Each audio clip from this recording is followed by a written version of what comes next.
Okay, hello everyone.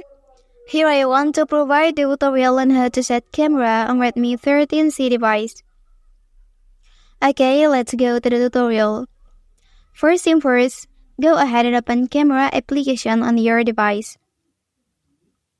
And then here you can see, there are many features supported on camera on this device.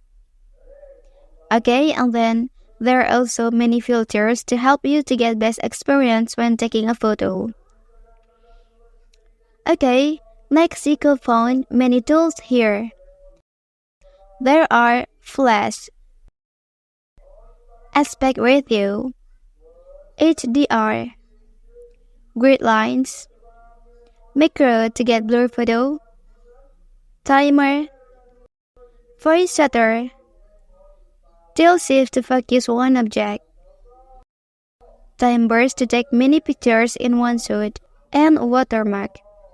Okay, and the last, there is Google Lens at the left corner here. Well, that's the tutorial on how to set camera on Redmi 13C device. If you are helped by this video, don't forget to like and subscribe to get other information from this channel. Thank you.